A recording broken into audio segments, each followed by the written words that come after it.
কাল গিয়েছিলাম মামামকে ডাক্তারের কাছে নিয়ে, তো ওরা একটা 18 মাসের প্যাকেজ দিয়েছে। 18 মাসে মানে টাইম নেবে ওরা এইটার জন্য, তো নাকি পুরো কিওর হয়ে যাবে। এখন দেখা যাক কি করে। আর এটা হোমিওপ্যাথি ট্রিটমেন্ট।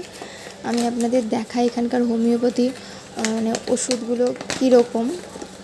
এই দেখুন, এটা দিয়েছে হচ্ছে স্কাল্প আর কি, মানে তো কোনো তেল শ্যুট করে না, ওই জন্য মাথায় বা তেল ছাড়াও তো বাচ্চা রাখা যাবে না, ওই জন্য এটা মাথায় দিতে বলেছে। 18 মাস ওর মাথায় কোনো তেল দেওয়া যাবে না।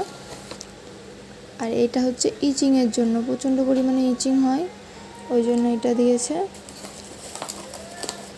আর ওর যেটা প্রবলেম আর কি, এই দেখুন আমাদের ওখানে তো সেই ছোটো ছোটো শিশিতে করে দেয়, আর এখানে এইভাবে দিয়েছে। ওইটা আবার কিভাবে খাওয়াতে হবে, আবার এই দেখুন এইভাবে করে এই যে লিখে দিয়েছে, একটাতে লিখে দিয়েছে এইভাবে খাওয়াতে হবে। এই যে এইভাবে মর্নিং নাইট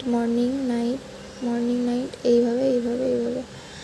তো এই যে 1 মাসের ওষুধ দিয়েছে। এবার 1 মাস পরে, আমরা তো এখানে 6 মাস থাকবো এখনও, তো 1 মাস পর যাব, গিয়ে ট্রিটমেন্টটা করাবো, দেখি যেন কমে যায়, ওটাই আশা করছি, নাহলে তো ভবিষ্যতে খুব কষ্ট।